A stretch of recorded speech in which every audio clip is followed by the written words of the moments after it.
This is the Biblical Mind Podcast, produced by the Center for Hebraic Thought. Honest 5-star reviews help others find this podcast. Visit the magazine at thebiblicalmind.org for articles and videos that explore the deep structures of Scripture. You know, the LGBTQ journey, or maybe we can just talk about human sexuality, the human body, the journey there. Maybe you can just start by describing how you got into that and where it all started for you. For me, it started primarily as just an academic interest. So, like, it was over a decade ago. I was like I was in a rhythm where every few years I'd write a book on a topic that I was interested in, something that I hadn't studied before. And people were like, "You should write a book on homosexuality." And I literally thought, do we need to write a book on it? Just the Bible says it's wrong, and like there's no debate about that. And so but then people started pointing me to different arguments and books and stuff, and it kind of piqued my theological interest, really. So I was like, oh, okay, that's interesting. So I started digging into it, and I realized there's like dozens of academic books written on what the Bible says, and most of them say the Bible doesn't prohibit same-sex sexual relationships, on an academic level. Are you talking about like William Loder's stuff or something of that quality? I came across his stuff later on. He actually does say the Bible prohibits same-sex relationships. Says it's wrong. Yeah, like the Bible's 2,000 years old. Like, what are we doing? Yeah. They don't know what they're talking about. There's back in I want to say I'm blanking on his name. Oxford scholar who was gay is gay. Well, he's dead now. But back in I think 1980, brilliant scholar wrote kind of a game-changing book that opened up a conversation, and there's kind of a flurry of books written in the 80s and 90s, kind of in the wake of that. Some responding, some just kind of taking his theories further. Can't believe I can't remember his name. Anyway, so it was just a scholarly interest. I was just started, I'm like, oh, there's arguments here that I've never even considered, and interpretation debates and what's Leviticus 18 actually referring to, and you get into a lot of the ancient Near East stuff. I mean, you would really appreciate some of the arguments in the peer-reviewed literature surrounding some of the prohibition texts, and so it just piqued my scholarly interest, and so I started getting lost in the theology of it. But early on in my journey, I was like, well, hey, this isn't just a theological conversation, and I looked around, and I didn't have any like gay friends at that time. So I just started getting to know people, LGBT people, just to hear their stories. And that's really what wrecked me. Because I mean, literally every single person I talked to, most of the people I met, were raised in a church and no longer a part of the church. And every single one said I was, they talk about how they were treated or mistreated or just ignored or silenced or shamed or mocked or dehumanized, either through silence or through loud mockery, and then overhearing the message of the church, it's very much like boycott this and abomination, and they caused the AIDS thing and all. Just so I was like, man, what would it be like being like a 13-year-old kid scared to death because he's like attracted to the same sex through no choice of his own, hearing all this stuff, so then my whole pastoral side really opened up to the conversation. And I had these kind of two almost like parallel worlds going on, like the theological world, and you have all these academic straight dudes debating this, and then you have all this really, terrible stuff going on in the church. So that's what led to my first book, People to Be Loved, which kind of tried to pull both of those passions together, my passion for theology and my passion, my at that time, my new passion for humanizing LGBT people, even if we, like, as I do, hold to a traditional view of marriage. I think the Bible teaches that. Like, I think it's fairly clear, really clear, actually. But man, we got to go about this conversation with a much, much different tone. We got to care for people and humanize the conversation, and the churches hasn't done that. So that's been the last 10 years of my life, pulling those two kind of truth and grace or whatever threads together. when you were working on the research side of that and reading these arguments, would you say you were genuinely open to being wrong on the issue of human sexuality? I mean, okay, so you're an academic, and so we're not allowed to say, yes to that question. But before God, before your audience, I mean, to the best of my ability, was open to going wherever the text leads. And people say, no, you could. But at that time, my track record was I studied warfare and violence and became a pacifist to the chagrin of my entire evangelical environment. Studied hell, ended up becoming an annihilationist. So I at that time, I had a track record of kind of ditching all my evangelical cards, which wasn't intended. I try to go to the text leads, and if it leads me away from my school's doctrinal statement, then I'll find another job. Like I want to have the integrity of following with the text leads where the text leads. So no, I feel like I was totally open to going where the text, and especially after I started hearing all these stories and now becoming friends with a lot of LGBT people and really enjoying them. Like, I'm like, man, you're cooler than all my conservative straight friends, So I think there was almost like a relational desire to affirm same-sex marriage, but I was still constrained by Scripture. So I'm like, I still do need exegetical weight there. And there's some arguments that were like, wow, that seems pretty powerful. But then as I dug into it, I'm like, oh, it's maybe not as strong as it seems at face value. So. Yeah, I feel like I was open, but people will say I wasn't. So I'm sure some people are wondering, okay, you didn't have any gay friends, and we're just going to use gay as kind of a generic term here for same-sex attracted of various sorts. Yeah. Or people who don't identify sexually non-binary. There's lots of people who are in different sexual categories, but you didn't have any friends that you knew of that were in those categories. So my mom was a lesbian, so I had instant access to lots of the lesbian community, at least. I spent time in gay bars with her, and it's where I first learned that gay men and lesbian women don't necessarily get along. It's like a junior high dance. They go to each side of the bar. But so how did you go about like making gay friends? Yeah, I'm trying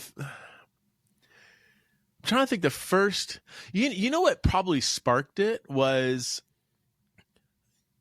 I like to blog back at that time when I blogged a lot. I would blogging. I'd air my thoughts out, and I like to kind of stir the pot, and like, so I started blogging, on the topic, things I was thinking about, and it was kind of poking a lot of people. Because I was like, I don't know, Sodom and Gomorrah is the best passage to, I don't think it's even talking about what we're actually talking about, and people are like, whoa, where do you stand? And I'm like, I don't know. I'm like barely through. I'm not even halfway through Genesis yet. I'll let you know when I get through the rest of the Bible. It's so funny, Drew, that like by me saying, you know what, I don't have a stance yet. I'm going to study the Bible and go where the text leads. That made so many quote unquote Bible believing Christians so nervous. You can't do that. You can't study the Bible and go where like people are really freaking. We didn't know where you stand. I'm like, I learned from John MacArthur that your belief should arise from the text. I haven't studied this yet. I'm in the middle of studying the Bible, which we're supposed to embrace, and you're nervous because I'm studying the Bible.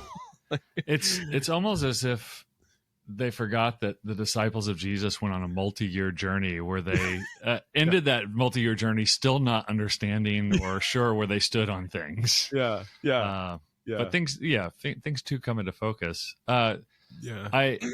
So you were blogging, airing your thoughts. People. Sorry. Nervous. So to your question, so I started getting a lot of emails from people saying, it was so funny. I was teaching at a small Bible college, and one of my there's only like 8 professors, maybe, if you count all adjunct and everything. And one of them was gay, and I didn't even know it. He was married to a woman, had kids and everything. And at that time, it was like we would say he struggles with same-sex attraction or whatever. Like, so he wasn't, publicly. But one of my colleagues says, well, so-and-so, this is his story. I'm like, what? So, and then so talk to him, and then he's like, I got loads of friends if you want to talk to them. Some are in seminaries, some are even conservative, and So it was kind of like that. Like people were sending me their testimonies and on through Facebook, whatever, and emails. So I think it just kind of one thing led to another, and every time I'd meet somebody, he's like, well, I got a bunch of friends you could talk to too. So it was that was a fascinating part of my journey, being so ignorant to the relational side of this. I mean, unlike you, raised by a lesbian mother. I mean, you're gotta cheat. Huh? Yeah, it's a cheat code in knowing the gay community. Yeah. A buddy of mine, I don't know if you know Caleb Kaltenbach. His mom, he was raised by a lesbian mother and a gay dad. They both, I think they split up when he was like 2 years old, and then they found their partners, and so so he was raised by actually a lesbian mother, gay dad, and their partners, and so somewhat similar, but so that's kind of how it led, and then it just became kind of a rhythm of my life where I just felt drawn to LGBT people, and I wanted to hear their stories. And the issue of reading the text more closely, I often warn my students that I'm more biblically conservative than probably anybody in the room. Like I like to hear what the text says more than the theology piled onto it, or Yeah. So Sodom and Gomorrah, because in Genesis, and if you're doing an Old Testament class, you're going to run into these texts early on. So it was actually a queer theologian that I was interacting with, who just kind of casually pointed out this was about hospitality. And I was like, that's not about it. And then I went and looked at the structure of the story, and I was like, actually, the conflict does come to resolution on the very point of an extreme version of hospitality, where you're putting your life on the line for the person you're hosting, which students never believed. And then I just pull out there's that Navy SEAL story, the guy who got injured in a firefight and pulled in by an Afghani man, and the Taliban came to his house, and he said, no, I have to protect this man because of the hospitality rules, the hospitality codes. And he actually put his entire family's life on the line for this Navy SEAL who was wounded in his house. I was like, so people still take this stuff pretty seriously today. Yeah. But the reaction I will get from students, and I wonder if you get something, or if you got something similar, is, but at the end of the day, what was wrong here is that they were homosexual men. And I was like, well, I think the violent sexual assault is part of the crime here. Right. And if you want to look at the Torah's view of sexuality, there are other places it will be more specific, but this isn't one of them. Is that a fair assessment in your mind? Yeah, I think it's spot on. And it says all the men of the city, old and young, right. Every man to the last man. It's like an egregiously long introduction to the crowd. So if they're all gay, then there's something in the water. I mean, this is there's what are the odds? That this is about a bunch of gay men. I mean, this is it's what, like power rape. It's stuff that happens. In today's, you might. Like a prison or something, or even in warfare. It's not. I was going to say it seems to be more of a. What would you call it? And I'd like to say out of touch, but people who don't have any contact with actual violence and war, violence and concentrated situations. Yeah. And it's, I think people come at these questions with such a binary way of thinking, like, well, yes, if they were able to, rape what was actually these two angels, that would have been a same-sex, a sin of same-sex nature, but it's not.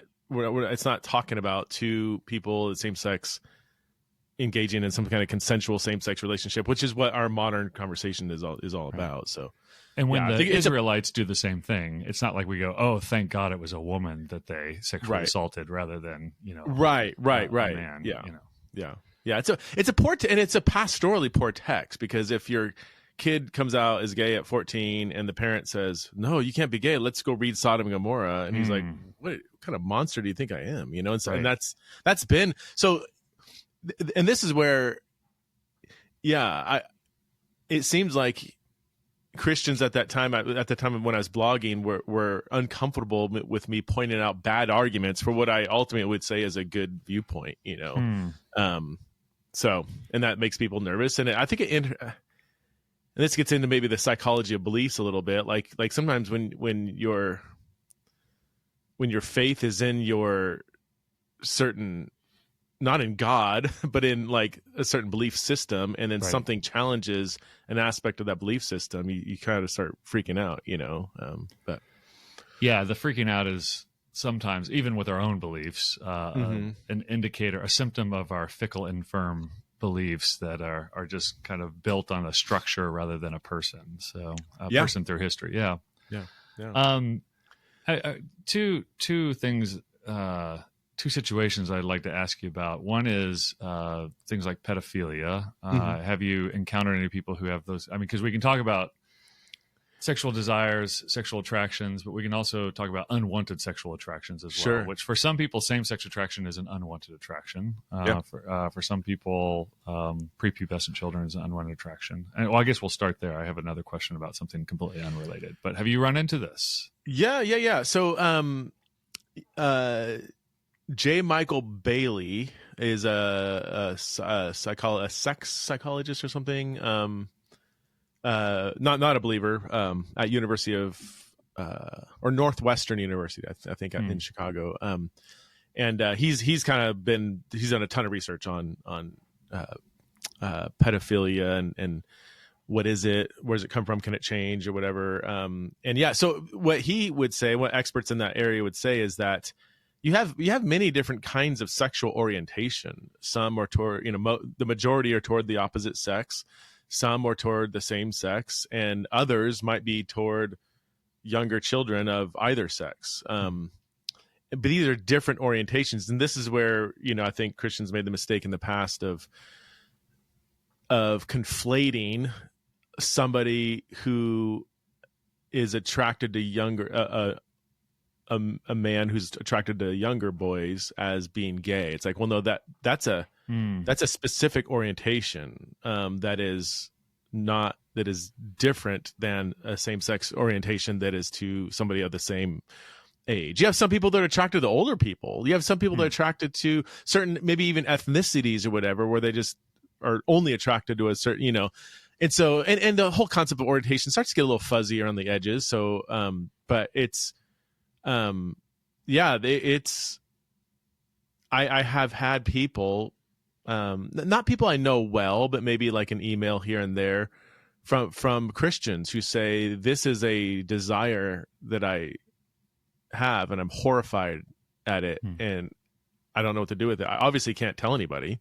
Can you imagine confessing that in church? I'm attracted to younger people and I do not want to act on this, but I can't. This is the temptation that I have. So I believe This American Life, I think it was This American Life on NPR, had at least an episode or part of an episode devoted to this, where they anonymized the person and who had never acted on it, but they tell the story of, they told their mom, and then their mom says, we need to get you into counseling, and then the counselors bounce them, because as soon as you can't just walk in the door and say, my problem is I'm attracted to prepubescent children.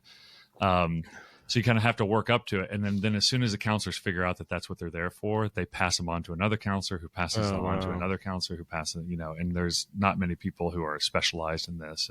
And so they really get stuck with this kind of unwanted sexual desires that they can't even get professional help for. Yeah.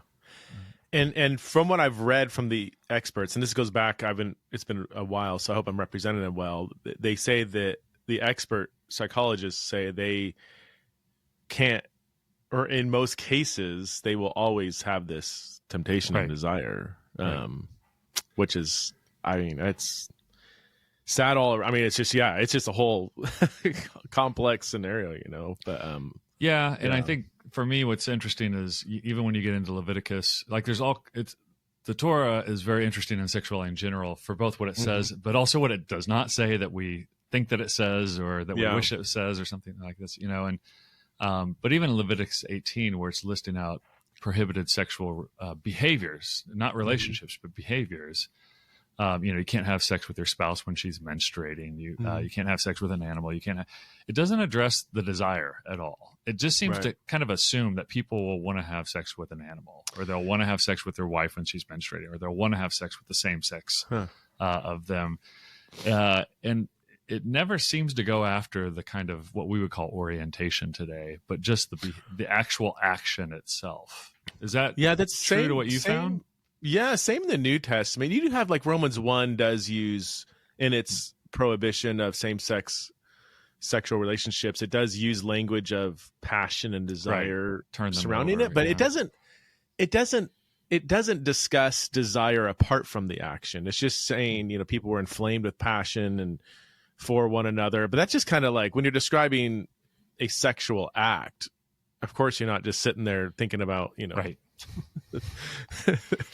think about your grocery list or something. I mean, there's passions involved in the sex act. So, but it doesn't, this is where some people make a mistake. They say, see, the Bible condemns same-sex attraction. I'm like, well, that's not, Romans 1 isn't analyzing what we call same-sex attraction apart from engaging in the behavior. It's interesting. You do have in ancient literature, especially medical and astrological texts around the first century, you do have almost like an ancient version of what we would call sexual orientation. Like if you're born and the sun and the moon are aligned a certain way, then this person will desire the same sex, and if they're aligned a certain way, they'll desire the opposite sex, and another alignment, they'll desire both sexes. There's a lesbian scholar, Bernadette Bruton, who has done a lot of work on sexual orientation in the ancient world, and really fascinating text that, again, our modern notion of sexual orientation is obviously far more developed and nuanced and everything, but there was a kind of belief surrounding that in the ancient world, pretty pervasive. Even Aristotle, there's a quote from Aristotle, I forgot what it was, but it points to not just the act, but points to the desire, that it's kind of like this innate thing that some people desire, it's baked that they in for desire some the people. same sex. Yeah. Well, I think it becomes difficult when you do see some people who have same-sex desires at certain periods in their life, but then, move on, right? And so the number of grown women I've known that identified as a lesbian in their college years, but are now married and are only single sex or opposite sex attracted. Yeah. Right? Real, that's probably not a good word. Well, older lesbians that I know have a phrase for that. They call them lugs, lesbian until graduation. Right. Well, and there's been several studies that said straight women who identify as straight, who are married to a man today, I think something like 33% made out with another woman during college or something. Yeah. Like it's not unusual at all. I know this because and we've even, I have 3 daughters and 1 son, and just kind of talking with my children and my wife, just saying women appreciate other women's bodies and beauty, maybe as much as men do, even if they're not necessarily sexually attracted. There's just some kind of appreciation of other women. None of them are attracted to men, apparently. Like there's men are just kind of universally like, but I know. No, this is an interesting. This is going to sound weird, but let me finish my paragraph here. I'm fascinated with female sexuality. I don't know how to say that. I got you. I'm with you so far. The scholarly psychological studies of female sexuality. Lisa Diamond is she's a lesbian psychologist from University of Utah, I think, and she's done a lot of work. Her and others, but she.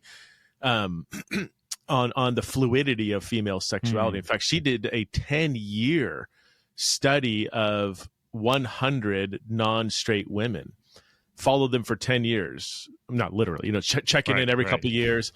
And all 100 basically did not identify as straight. Maybe they were lesbian, maybe bisexual, maybe just kind of like, I'm not sure what I am, but I know I'm not totally just exclusively attracted to men. And it's exactly what you said. It's over that period of 10 years, the identities changed. I mean, all over the map, really. And I think she said, don't quote me on this, but it's something like only like 3 or 4% of those women had the same identity at each stage during the 10 years, and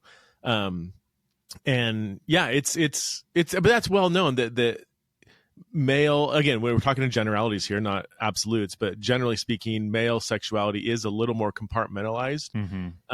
Where female sexuality, it integrates emotional attraction, sexual attraction, physical admiration, and this is what for teenagers today, when this is where my heart goes, for teenage females that are experiencing maybe all kinds of different positive emotional responses to a female body, they're being told to interpret that sexually when it could just be, yeah, you're a 14-year-old girl and you're in the locker room and the other girl takes off her shirt and her boobs look better than yours or something, and you're like, oh, and then 10 years, that was nothing. That was just what it means to be a female growing up. And now it's like, oh, maybe I'm bisexual, which is why you have so many teenage girls identify as bisexual, because they have had some kind of aversion to the male body, or even the thought of intercourse, which how many 15-year-old girls, that's not uncommon. Right. And then they might have more of a positive. At all. No. To have an aversion to the thought of sexually being with a guy. Yes. As a 13-year-old, 14-year-old. Yes. And now they're saying, well, I must not be straight then. It's like, well, no, sexuality is just way more complex than that. So, yeah, it's. Yeah, and that kind of throwing a sexuality and just an identity and kind of locking in, and it's kind of but we all do. It's not just sexuality. I mean, when I joined the military when I was 17, and I was like, I'm a military guy. I'm like, that's what I do. That's my thing. I'm a lifer, and 7 years later I got out and I was like, I'm done. I don't want to do that anymore. So I think that particular time of life lends itself to kind of false classification, or trying to find a narrative that you can hang everything on and say. And a group that has the same kind of identity, and you kind of, this gets really touchy because I don't want to. Yeah, this is not everybody. No, I have some people that I see from childhood where I'm like, I bet they are hardcore, 100% same-sex attracted, and that's not going to change for the rest of their life. Right. You can just kind of see that. You don't want to sell it, but you just general wisdom, been around the block, seen enough people. That seems like that's the case with some. But 100%. But also add to that, in some cases at least, there are social environments, especially today, where it might be socially advantageous to. Identify a certain way. You get access to a group. You like a friend of mine, she's in her early 20s. She says when she was in high school, she went to a very progressive kind of environment. She says it was just bad to be like a white straight girl. These are her exact words. Yeah. Like I was, and that's why I was a white straight girl, and that was like everybody's like, ew, like get with the program, So she ended up transitioning. She became non-binary, then trans, took testosterone, ended up just. But then after she graduated high school, just kind of like, what am I doing? And now she's a female. She's a white straight girl again, but I mean, gosh, any parent or psychologist worth their salt will say, well, high school is filled with these kind of just finding out who you are, and group think and group identities can influence various aspects of how you identify.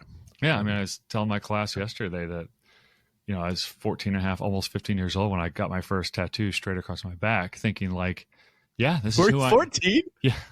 Professor Inkslinger's in Olathe, Kansas. We had to drive 4 hours to get there because it was illegal, where I was from. So what was the tattoo? Skinhead, straight across my back in old English letters. Skinhead. Oh my word. That's right. Yeah. I remember. Yep. Oh yeah. Well, and that didn't age well. Yeah. And I was so mad because when I went for my military physical when I was 17, they said, that's a gang tattoo. You got to either get it taken off or covered up, one of the two. And I was so upset. I was like, we weren't a gang. That's stupid. Day one of boot camp, you're stripped naked in front of everybody with all of your possessions in front of you. It's a contraband check, basically. So you got to strip naked and just stand there while, for an hour while they go through everybody's stuff. I was never more glad in my life that they had made me cover up that skinhead tattoo than that moment, because you don't really get time to explain things, in prison or jail and in boot camp. You don't get time to explain to people no, my stepdad was black, my sister's black, we're not racist. Did you get it removed or no? I got it covered up with a giant, a tattoo 4 times the size. So a skinhead buddy did it for me for cheap. So. but just that level of, I was committed. I thought this is brotherhood or die, rest of my life. Like, it all made sense in that circle of, I wouldn't even call it peer pressure, just that kind of groupthink that we were in. And we were all just like, we didn't think we'd live to be 30. This is it. Might as well just ride hard or die. And and I can see those dynamics working even, in amongst healthy kids in decently healthy relationships. You see those dynamics now working on this kind of sexual axis. More than it was alive, certainly when I was a teenager.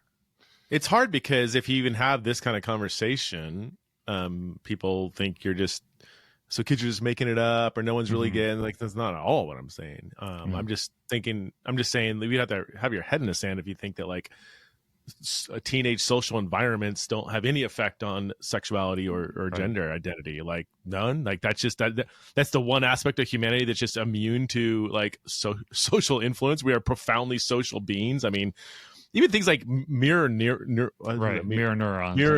Yeah. Like, all the way down to our brain chemistry is affected by other people. But you're saying sexuality is it's the only part of humanity just unaffected by. Well, let's be honest. Like, 1980s teen classic movies weren't great sexually formative devices either, right? Like, everybody was trying to have sex as quickly as they could, and I mean, teens are actually having less sex now than ever before, right? Is that just because of porn, or is there something else? It's got to be porn, but I'm sure it's a lot of factors working together. Yeah. I want to change the topic twice. One here is, what do you think of? Because I have friends who are in this category who are same-sex attracted, Christians, serious Christians, like devout, went into their marriage where their partner knew that they were same-sex attracted, but they wanted all the benefits of marriage. They wanted friendship, lifelong partner. Even my mom, I mean, this is one of the things that she regretted, in her final years, was that she never had a lifelong partner to, even for, like, when she was dying, someone who could take care of her in those last years. And so somebody who just says, you know what, I believe in biblical sexuality. It's not my attraction, but I'm going to go there, and everybody knows going into it. Honestly, some of the best, most healthy, flourishing, vibrant marriages I know are that situation. Yeah, I know a few. Yeah. In fact, I was just literally on Friday, I was down in San Diego at a conference, and some friends of mine, new friends that I've only known for a few months, are in this situation. They're a little unique. They were the people I'm thinking of. They started dating when they're like 13, and he didn't even come out to himself until he was like 18, 19. So they were, and they got married really young.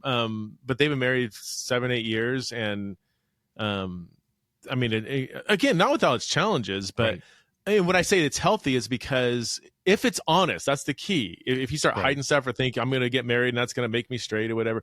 But when it's healthy, they've had to learn early on that a healthy marriage cannot rely on sexual attraction. Straight people have to learn that the hard way, 3, 4, 5, 6, 7 years into marriage, when you're looking at the other person and you're like, I almost said something a little crude, but well, I'll just say it. The evidence bears this out when you're looking at, you're looking like, I want to have sex with everybody but my spouse. Right. I'm not saying that's everybody's experience. I'm just saying, like, the divorce rate and porn rate and affairs and all this stuff, like, bears it out that, like, if you think that getting married is just going to flourish because you are initially just really sexually attracted to each other, that's not a healthy view of marriage, period. And so this scenario where one's gay, they have to learn the hard way. Like, there has to be much more to our marriage than sexual attraction, because we don't have that piece to rely on. And I'm going to say that's a very, if done rightly, that's actually can be a very healthy marriage. Now, having said that, I know of many other situations it was a disaster. That scenario. But it's primarily because I think they weren't honest, or they had maybe an unhealthy view of marriage to begin with. So kind of, I've certainly known people who've gone into it where they weren't honest with themselves or the other. And it clearly was hopefully marriage will fix me. kind of mentality. And yeah, I had a really horrific one where I just watched it implode, and I didn't have the one of the spouses thought that I was a heretic because I didn't believe that gays had a special place in hell. And then they went on to marry somebody who was obviously gay that they did not see. And of course I couldn't even speak into it, and then had to watch it explode over a few years. So I know two friends of mine that ended up getting divorced. So it's, again, there's probably statistically a lot more that implode, but again, I think there's usually like other factors at work. They're not simply one's gay and therefore it just couldn't work out. There's other factors that go into that. Yeah. But, I don't think most Christians have practically or openly thought about this. It's funny. I first heard about this when I was living in Israel. They were saying, because Orthodox Jews, they have fixers who like try to match families together. Like they match the people, but they have to know the families, because you're not just marrying the other person, you're marrying their family. Yeah. And so there's fixers who are just for lesbians and gay guys who want to have a normal Orthodox Jewish family marriage. They want to live that life. Yeah. And so this is what they specialize in, and they both commit to it ahead of time, that they're going to commit themselves sexually to one another and life-wise to each other. Wow. And then I thought, oh, that sounds bad. And then the more I thought about it, I was like, wait. And then I thought, oh, wait, I think I know people who have done this. Like, so it's not like the Christian church hasn't been doing this already. It's just whether they've been doing it well or poorly. Right. Yeah. Or ignorantly. I want to change topics completely, because it's still, this is integrated in your life here. You've done a lot of podcasting. You were an early adopter I remember seeing your Theo blog come up, and then podcasting, and also, you did what is so unusual for most white guys in academia, is you stepped out of academia and said, okay, I'm going to actually go do something else, which, most people are terrified to step out of academia because they think it's too precious of a life that we live, and which it is a pretty easy life that we live. But so I'm interested to know what you like. Why podcasting? Why do you think it works? What does it do? I've got my own ideas as a 35-year NPR listener. But what do you think podcasting does that's so special? I love this question, and I don't. I would love to. I'll offer some thoughts and throw it back on you, because I'm deeply interested in this question as well. So my podcast started as a 15-minute radio show on Christian Talk, or the Christian radio station here in Boise, Idaho, in 2014. I had a slot from 2 to 2:15 every afternoon, 5 days a week, called "What Does the Bible Actually Say?" And I would take just a little snippet of something like some familiar thing in the Bible that that may not be true. Sodom and Gomorrah. Jesus. that was probably one of them. And I kind of ran out of material. I mean, that's right. 5 days a week's a lot, but I think the very first one was like, was Jesus born in where was Jesus born? Yeah, and the Greek word is only used one other time in Luke, and it refers to a spare room of a house, and it wasn't like this commercial hotel. Like they're from Bethlehem, and so they wouldn't have stayed at some like commercial hotel or something. Like they're going to be at a relative's house, So, stuff like that. Was Jesus a carpenter? The word tectone doesn't necessarily mean carpenter. It's one who works with his hands, and the whole point is anyway. So so I think a year into doing that radio show, the producer, the guy, this young kid who's like was doing all the audio stuff, he's like, hey, do you want me to also release these as a podcast? I was like, what's a podcast? I didn't know what it was. So I was like, yeah, sure, I guess, whatever. I mean, no skin off my back, So that's how it started. After a while, the radio show dropped me, I think for obvious reasons. I mean, who's listening to Christian talk radio in Idaho at 2 p.m? Not the kind of people that kind of jive with my right flavor of Christianity. So then the producer said, well, hey, I can continue producing this as a podcast. So that's where it started. So it's been around for a long time. That's why, if you look, I have over 1,000 episodes, but a lot of those were 5 days a week, 15-minute early on. Goodness. That's how I got to. And And then I started doing interviews maybe 4 or 5 years, maybe in like 2018, 2019, started doing almost exclusive interviews with other people. It started out 20, 30 minutes and then grew into an hour. So the shape of the podcast now, where it's about, twice a week, full hour-long interviews with other people, I've been doing that for about maybe 4 years now. So anyway, it was just a hobby on the side that I did, kind of after hours kind of thing. And then now I devote Tuesdays to podcasting. But now it's grown into a full-on ministry. I have almost 1,000 people on Patreon supporting it. Wow. We do a conference now every year that we didn't know if anybody'd show up. And the first year we had 1,200 people. We maxed out the 1,200 people. Yeah. And 90% were from out of state. Like these were not hardly anybody from Boise. Nobody from Boise. A few people from Boise even listen to my podcast. Right. So yeah, no, it's crazy. It's absolutely insane. And I don't know what to think. I mean, it's one thing if I get kind of a superficial, like, hey, I dig your show, like it's so cool or whatever. But I've had people that said I lost my faith and your podcast brought me back to the faith. I've had many people in the LGBT community, parents reconciled with their kids, just all kinds of the same kind of feedback you would get from like maybe a pastor who's, involved in people's lives and stuff. And yet most of these people I've never physically met or seen in person. We do Zoom chats now. And, so I keep up with, as much as I can with some of the audience. And I don't know what to do with, on the one hand, I'm like, well, is this real? I don't actually know these people. I'm not their pastor. On the other hand, I can't deny that in a post kind of internet world, like this is kind of sometimes the primary way in which people relate, so I don't know what to do with it. I don't know why I can just have a conversation like this. This is just like, we're just having a conversation. Right. We're not even, we would have notes. A similar conversation if we were sitting over a table, right? Or over a beer. Totally. Yeah. And yet this is what I do. This is what almost every episode is. And I don't know. I can't explain why this kind of medium is having the effect it is on people's lives. Do you have any? I mean, I think people are hungering for just authentic, honest conversations. So they kind of get to listen in, maybe, or they get to listen in to slightly more expert conversations sometimes. Depends on what we're talking about. But I think it's Ira Glass from This American Life. You can tell I'm a big This American Life Radio Lab head. I got to get into that. People keep telling me about it. I've only listened to maybe a couple. My goodness.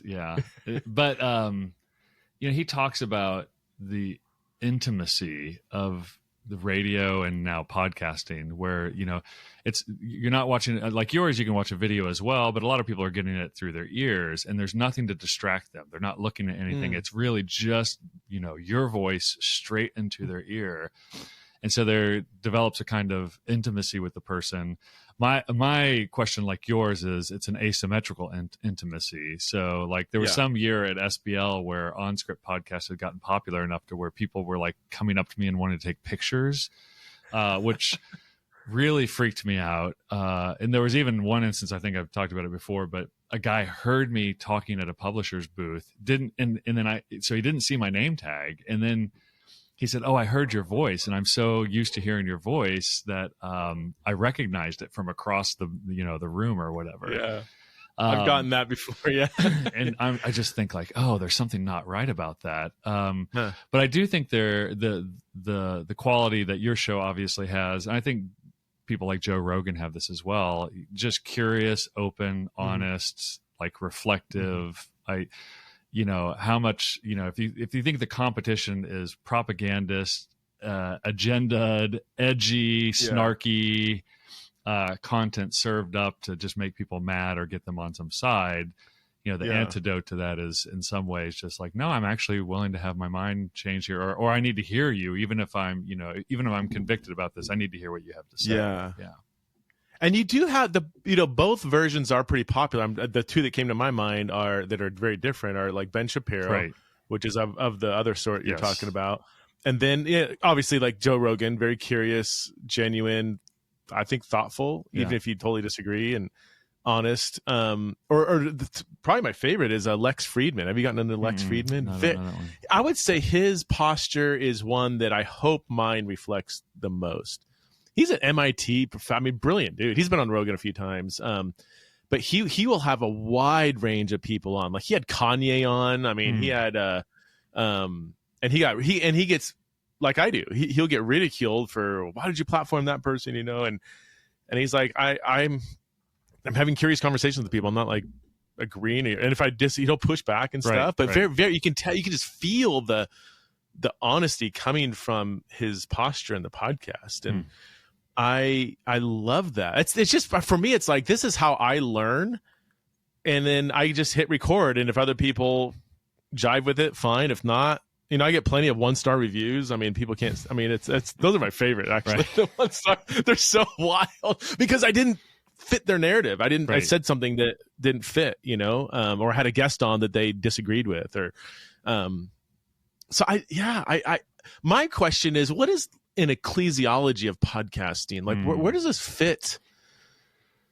Because I can make an argument that it's actually hurting the church or helping the church, like I think, and I don't know.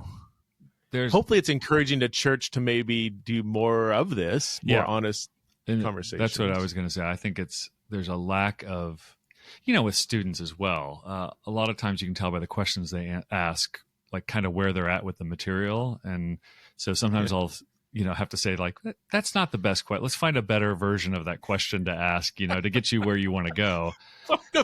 That's such a great way to put it. Let me help you with that. I've gotten in trouble for saying it that way. So some people think I'm shaming them. I'm like, no. It's you're on the right track. You just need a better version. All right. Those tracks aren't going to get you to the destination.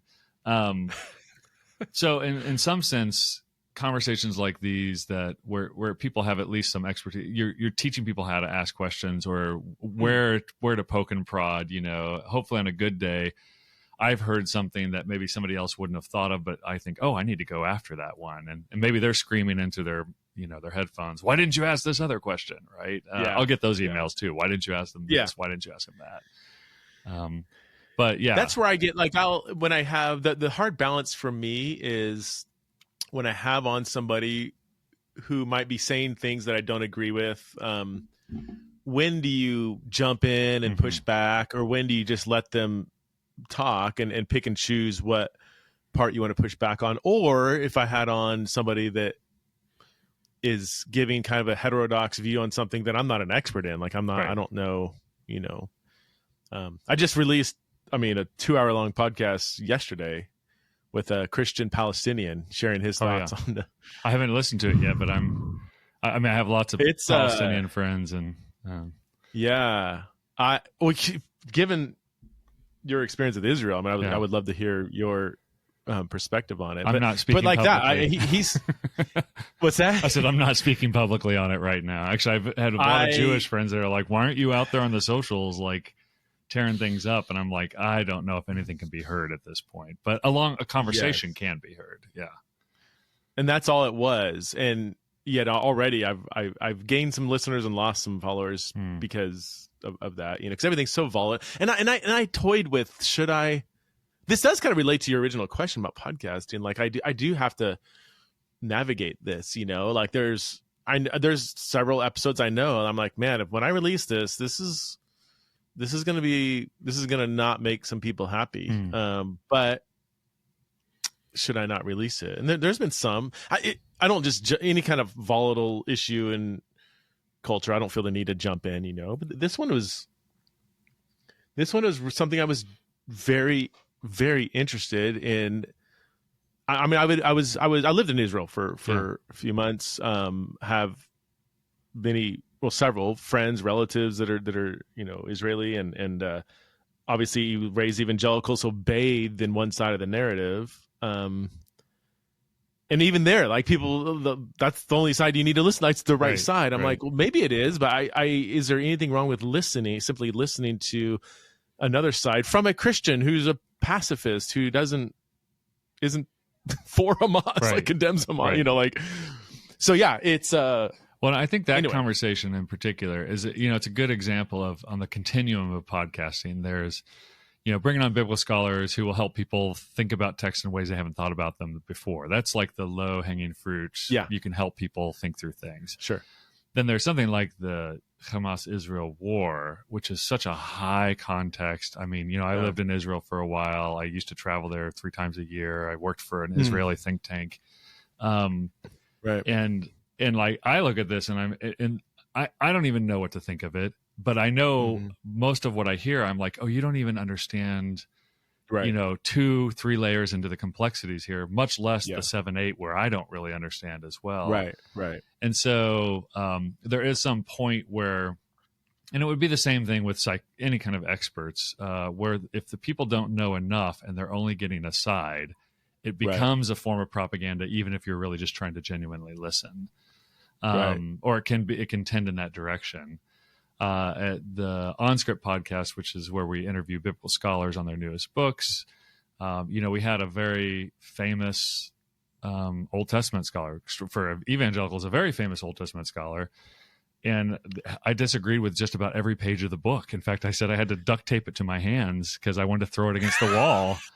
I was like, gobsmacked. Did you say who it was? I want to know who it was. Or did you? It's somebody that anybody who reads Old Testament scholars would know. But it was just really problematic. But we kind of promised a friendly interview, so I had to do the well, what would you say to somebody who would point out this passage and this passage and this passage, And so, and even there, I felt a little bit like I didn't want to bring the hammer down. We, sufficiently peppered him with questions that showed that I thought there were some flaws in his logic and his exegesis, quite honestly. But it's difficult to, in those situations, even that interaction, it was kind of beyond what most people who read popular Old Testament stuff would have ever picked up on. So, that was my problem. And am I just promoting this guy's very idiosyncratic views, or am I just tearing into him in ways that people won't even understand? And was I too light? I said everything politely, but it was actually, there were some digs in there, which he noticed. Yeah. So I had that's good. It's good to know I'm not this is the dance that I think is tough, because you could have I don't want it to be a debate. It's the podcast, my debate. I don't like debates. I'm not that kind of person, and I'm a big fan of understanding before you refute. So even if I think, I'm like, man, I didn't agree with several things in this book, and I'm talking to him, I'm like, so help me to, I still want to understand. And I feel like it is people listening. I think it's their job too, to do their own due diligence. This is, again, I really mean it. I just want to hear from this person, and then I hit record. And if you want to listen to, great. If not, change the channel. I don't. But and that's where the ecclesiology of podcasting is. I'm not sure we've quite figured it out. I said, this is not a sermon from a stage. It's a conversation with a neighbor, with the record button on. That's kind of the genre of it. But I at the same time, it does have the persona of being kind of authoritative on some level. I mean, you and I, we both have PhDs. We have guests on that we have some kind of expertise on some level. People listening, they are going to tend to trust us because it's a podcast. I don't know. I think that's where it can cross the line. I'm very wary. OnScript is great because there's 6 of us. We rotate. Actually, I haven't been participating that much, but it's different people. There's not a singular voice in OnScript. For yours and mine, it's always me asking the questions. They're getting to know me. It's so weird when I meet people and they're like, "Oh, I listen." I'm like, "Great! So now you know how I think. Now you know the kinds of questions I ask. I don't know anything about you." This is not fair, right? But I think what happens, here would be my guess, is what happens in that situation is there's an implicit trust in the person who's asking the question, the podcast who I signed up to listen to. And so I kind of have, and I don't know if it's earned or unearned, kind of trust over time with my listeners. They know what kinds of questions they ask. They know when I say, I wonder what someone would say, that I'm like trying to push back a little bit. And I guess my question is, at what point does it become brand management? What point do I become a brand versus this is a kind of project where, you're going to hear a lot of me, but it's essentially not about me. It's about this other thing. That's good. Yeah. Yeah. I also, Is Preston Sprinkle a brand? That's such a weird question. Can I get soap? I hope not. I hope not. That's as funny as I'm actually such an introvert. Like, I can go all week without talking to another human being, and it doesn't, like, I don't mind it. To my fault. I'm not saying that's good. That's actually same unhealthy, for me. I have the same problem. But the podcast, I love podcast. I love having conversations on the podcast. So people, that is odd too. Like, people do know intimate parts about my life. Mm-hmm. There's stuff people know about me that I think that my wife might not even like. She'll hear something. The preacher's problem. It's like, I didn't know you felt. Isn't that weird? That's so weird. Like, I don't know what to do with that. And I guess my question is always like, how much of this is healthy? Is good? I do know it's bearing good fruit, I think, in people's lives with the church, generally speaking. But what are some of the things that we'll look back in 10, 20, 30 years and say, kind of like social media, like when that first started becoming big, and now we're kind of looking at some of how much people's self-image is just screwed up because of Instagram and filters and stuff. I mean, are we going to look back and say there was unintentional, unseen kind of harm that podcasting has done? Have you thought about that? Or I have. I think I buffer it with the fact that I'm sure you have. I just have people in my life that if I have done, if they're listening and then going like, you're going too far on this line, or you're putting too much of yourself out. Like my kids, I had my students listen to one on sexual assault where I admitted that I'd been sexually molested as a child. And my kids were also my students in my class because they went to my college. And so they listened to it, and, they came back and said, I did not know you were sexually molested. You had never told us that, right? But it was an episode where me and Aaron Heim were talking about sexual assault and Jesus and all these things. And so I was trying to be sensitive and vulnerable in this podcast in a way that I hadn't been with my own children. And that was a problem. That's an obvious, like a big one, right? Sure. Where I had to like go and say, I am so sorry. That's, and also all their friends in class, now knew this about me, which for me, I was trying to like destigmatize it. Like, hey, I'm a normal person who's lived a fairly normal life, but I had this happen to me, and it really did impact me in certain ways. But that was putting too much of Dru out there for the masses. Yeah. Right. See, I would be prone to, I kind of an open book. I'm fine being totally honest and like, here's who I am. And I think my wife has helped me maybe temper that a little bit. Yeah, like same, especially, I mean, I want to protect my family too. Just because I'm in some kind of spotlight doesn't mean they want to be. Just because I talk about controversial topics doesn't mean they want to be known for that. So I actually don't share a lot of specifics about my family on the podcast. My wife will come on sometimes, and I kind of, and once she gets, it's funny, like when she gets going, she'll get real honest. I'm like, good for you. And I think there's a certain, and same thing, preachers do this all the time, where they'll say things from the pulpit that they're not saying directly to they'll apologize from the pulpit or talk about how they were wrong, and they didn't apologize to their spouse or their children for it.